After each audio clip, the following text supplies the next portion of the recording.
এই দেশের মানুষ আন্দোলন করতে জানে, সংগ্রাম করতে জানে, স্বৈরাচারের পদত্যাগ ঘটানো জানে, রক্ত দিতে জানে।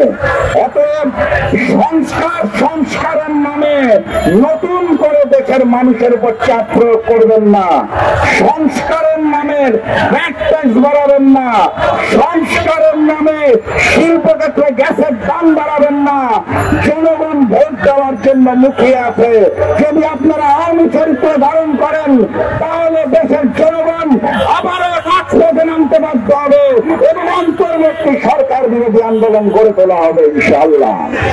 লুটপাট করার উদ্দেশ্যে শেখ হাসিনা সরকার যেভাবে করে জনগণের উপর চাপ দিয়েছিল তাতে আমাদের অর্থনীতি বিপর্যস্ত। সেই অর্থনৈতিক অবস্থা পরিবর্তনের জন্য এবং বিদেশি ঋণ শোধ দেওয়ার জন্য অন্তর্বর্তী সরকার নতুন করে ভ্যাট ট্যাক্সের পরিকল্পনা করেছে, কিন্তু এটা হওয়ার কথা ছিল না। আমরা স্পষ্ট ভাষায় বলে দিতে চাই, আমলে এক নেতা ছিল ফরক সাহেব, তিনি বলেছিলেন ইন্টারনেট বন্ধ করি নাই, বন্ধ হয়ে গেছে। আমি অত্যন্ত দুঃখের সাথে লক্ষ্য করছি এই অন্তর্বর্তী সরকারও আওয়ামী নেতাদের থেকে মনে হয় বক্তব্য শিখেছে। তারা বলার চেষ্টা করছেন এক ট্যাক্স বাড়বে কিন্তু জনজীবনে কোনো প্রভাব পড়বে না। জনজীবনে কেন প্রভাব পড়বে না? ওই ফ্যাসিস্ট হাসিনা সরকারের লুটেরা আওয়ামী নেতারা এসে কি এই প্রভাব মিটিয়ে দিয়ে যাবে?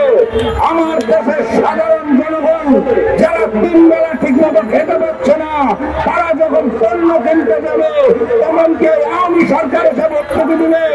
যদি না হয় তাহলে কিভাবে জনজীবনে প্রভাব পড়বে না?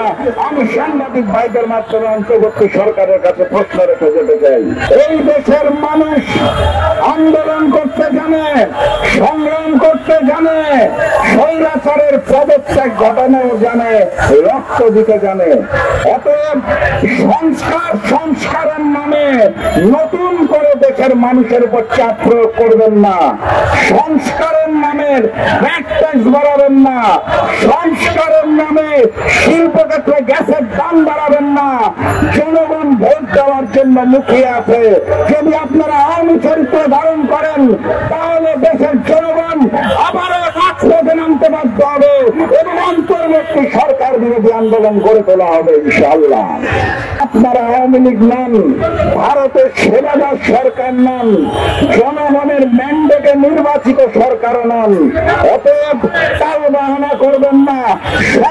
সংস্কার গল্প বন্ধ করুন। জাতীয় নির্বাচনের 3 তারিখ ঘোষণা করুন। জনগণকে ভোটের মাধ্যমে জনগণের সরকার প্রতিষ্ঠা করতে দিন। সেই জনগণের সরকারের জবাবদিহিতা থাকবে। আপনাদের এই তাল বাহানা সরকার আমরা আর চাই না। সংস্কারের গল্প বন্ধ করুন।